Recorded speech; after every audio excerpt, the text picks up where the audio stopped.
Is national loyalty just an obsolete relic of a former age? I'm Nathan Baker, sitting in for a vacationing John Phillips, and this is After Hours.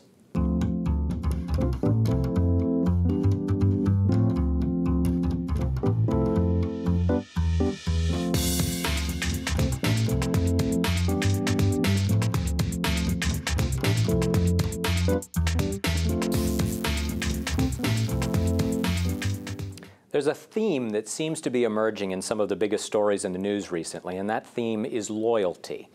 Story number one is that an American man, Douglas McCain of San Diego, was killed fighting in Syria on the side of the Islamic State radicals.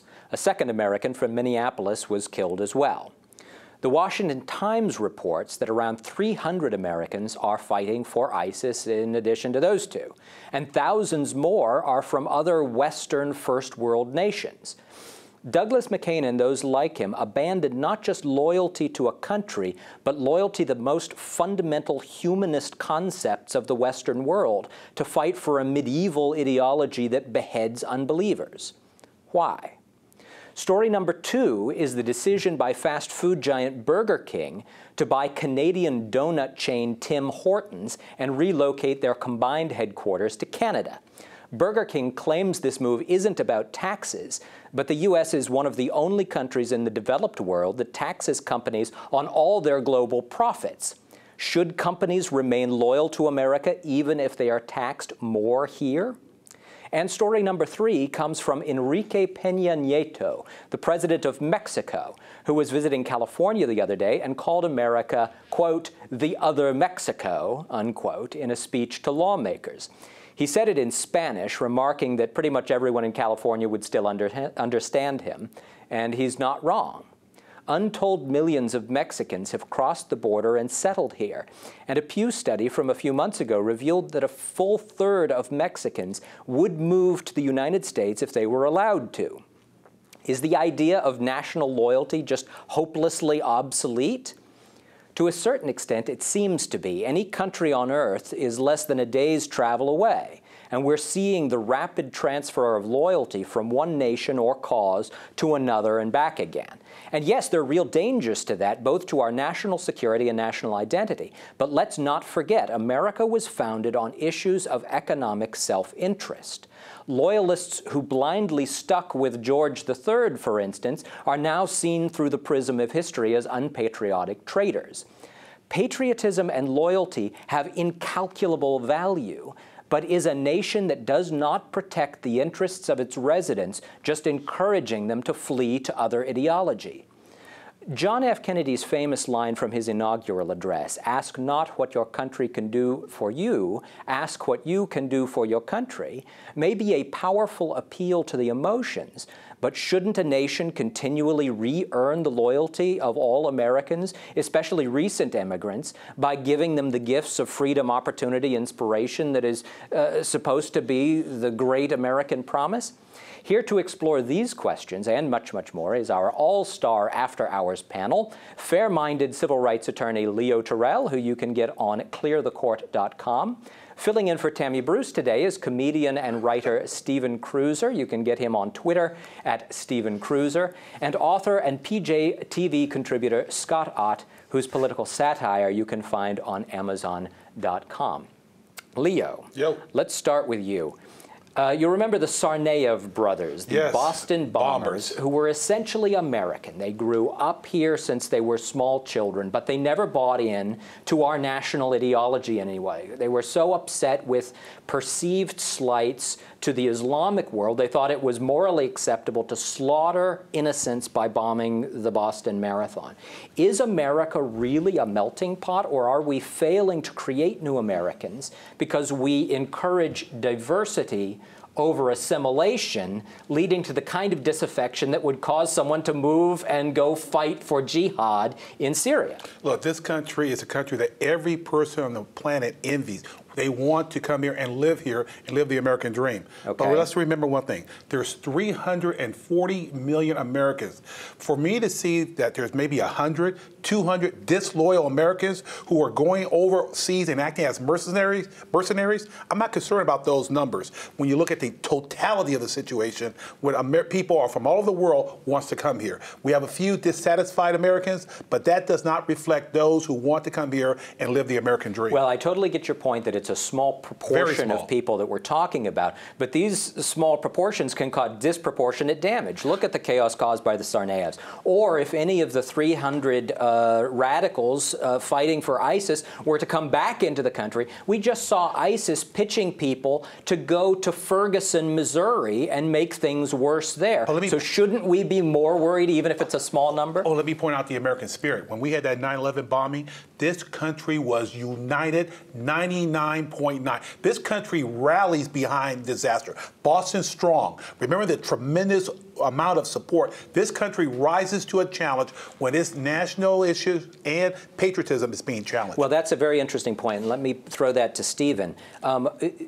National identity and loyalty is built out of shared experience. 9/11 was a shared experience. It was a horrible experience, but it was something that everyone shared together. The moon landing, World War II, those type of events seem to be coming, positive or negative, less and less often. So the experience of people in America is more divergent and there is less national identity. Do you think that that's a problem, or are you an optimist like Leo, how the American spirit will permeate through people no matter how divergent their individual experience is? I'm not always an optimist. I think one of the reasons the experiences seem more divergent now is because we're more aware of, I mean, back in the day, when you're talking about the moon landing, things like that, you had 3 big networks that people watched. Everything was filtered through those 3 big networks. Sure. Now there are 6,000 networks that people are watching, and you're seeing the people who want to watch Judge Judy over here, the people who want to watch science over here. Or different languages. Yeah, or different languages. So that's split up a little bit, and I don't know. I mean, my relatives who came over from Eastern Europe, they were still in their own communities, speaking Polish all the time, doing things like that. That used to happen all the time. You just didn't watch it on TV. Now we know that that's happening. Leo's getting a call. We'll take care of that. We got rid of it. I may have just butt dialed you, but I think that a lot of what we're seeing right now, and I don't mean to be flippant, but I find myself looking at this a lot lately. There's, sometimes you got to look at the stupidity of 20-something males. Okay. In any culture, okay? When you take that stupidity and combine it with the increased mobility that you were talking about, the ability to go anywhere in the world, you see things like, well, jihad looks like fun. God forbid I would have had that kind of mobility when I was in my 20s, because I wouldn't have made it to my 30s. So a lot of times it's just the things that capture the fancy of a young, testosterone-laden male aren't always well thought out. He's not always trying to identify with the culture. He's just like excitement. We're more empowered to make bad decisions than ever before. It's much easier. We're more exposed to things to make bad decisions about, and it's much easier to get to them. Okay, Scott, let me throw that to you. Are we the Tower of Babel? Have we become so divergent, or do you think, like Stephen, we're just more easily able to make horrible decisions?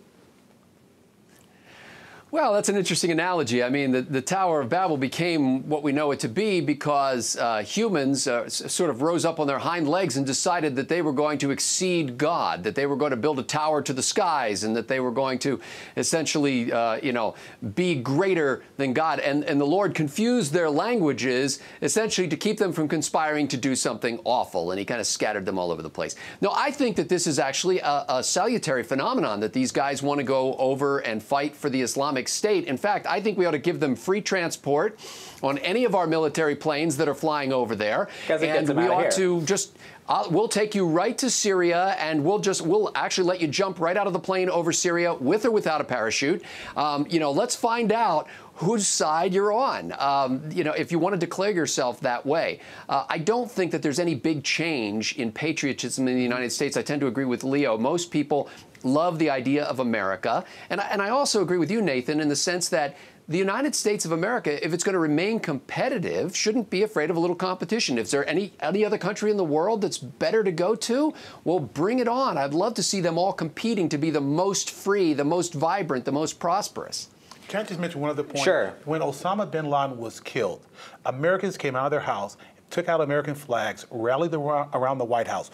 We were so unified on the night Osama bin Laden was killed. Americans came out and showed their patriotism and how much they love this country. Well, I totally agree with you. Now, let me respond to what Scott said about competition, about you have to compete, and America shouldn't be afraid of competition with other nations. Because I think that's a key point in the second story, which is Burger King, which is moving to Canada because they say not, but come on, it's the taxes. They're 40% roughly here, they're 20% roughly in Canada, and the United States is one of the few countries in the developed world that wants to tax all your global profits, not just what you make in that country at that time. So is it good for Leo, for America to have competition, or is it disloyal for a company like Burger King to move out of the United States in pursuit of a better deal? Should we boycott Burger King because they're un-American? Let me think about that. No, because first of all, shareholders are making money. They're making money. First of all, it's the American way of earning a living. Shareholders, stockholders are going to make more money, American investors. But did it just become the Canadian way of living instead of the American way of living? No, because I guarantee you, the American consumer is going to love Burger King if they can compete on a much cheaper basis to provide that fast food, high cholesterol, fat-building food that Americans love to have. I think it's fine. And again, the American government has a way to get their money back because they can never bring that money back into the United States without paying a higher corporate tax rate. Yeah, but if the headquarters in Canada, they don't have to. Now, you look like you had something to say on the Burger King loyalty issue. I've been arguing with people all week about this right now. This has become a hate the player, not the game kind of situation here, where everybody's focusing on what Burger King is doing and not why they're doing it so much. And the reason they're doing it is because, as you said, the tax situation. They can say it's not that way. At some point, this kind of competition is good because sooner or later, with enough of this inversion stuff happening, we will start having the conversation about why would an American company find it more financially advantageous to relocate in a socialist country, essentially? I mean, that's basically what we've broken down here with Burger King. Well, we're doing that with China. I mean, you look at, it's because of the slave wages. Yes, so there are benefits. But there aren't slave wages in Canada, though. That's how bad it is now that we're going, okay, Canada, sooner or later we're going to be relocating to France and everybody with their 12-month-a-year vacations over there. But this kind of competition is good because sooner or later we're having the visceral reaction right now about, well, Burger King, disloyal, eventually it will force the tax conversation on a broader scale. It's happening in some circles right now, but not across the board. Well, and it's also happening between states. You're seeing here in California, there's a lot of pressure on us because Texas is poaching our companies away at a ridiculous rate. Poaching. And it's because they have much lower, and poaching our pundits as well, no less, because they have much lower taxes, much more friendly business environment. And it's causing California to rethink, wait a minute, we can't do everything that we want to do for the environmentalist cause. To that point, and I just wrote a piece about it at the PJ Tatler this morning. We've had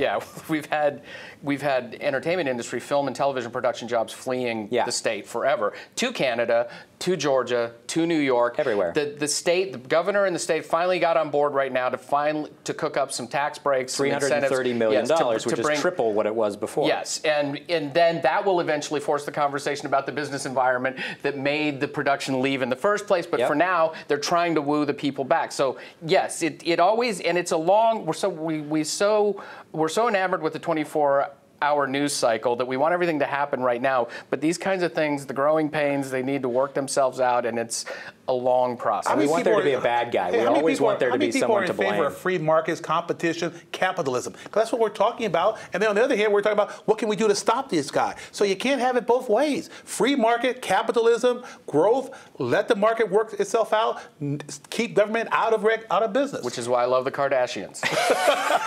All right, you let me can make go money to being yourself. The final question, the final story is the story about Mexico, where it has clearly lost the loyalty of a large number of Mexicans because it's not providing for them. Is loyalty always a one-way street where people should be loyal to the country that they come from, or is it a two-way street? Scott, let me throw this to you.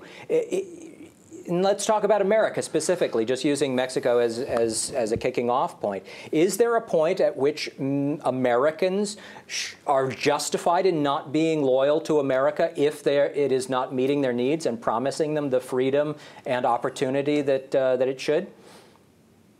Well, actually, I think that JFK was a kook. I mean, ask what you can do for your country. What does he really mean by that? Ask what you can do for your government. I think that's like that's like the worst quote ever. I don't care what anybody says.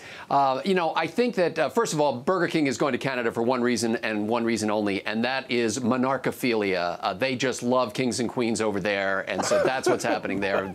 End of story. But I don't think that somebody, because they're born in Somalia or Detroit, owes a duty to the country in which they're born simply because that's the territory where they fell out, you know, through the matrix, as they say. I think that the United States of America has a responsibility to continue to fulfill the idea upon which it was founded. And when they become, when the United States government becomes unfaithful to that idea, I don't blame people for looking around. So far, even though we are becoming unfaithful to that idea, there still aren't a lot of good options. Just a quick question. Who in the control room had Scott Ott in the first to make it fetishy pool? All right, well,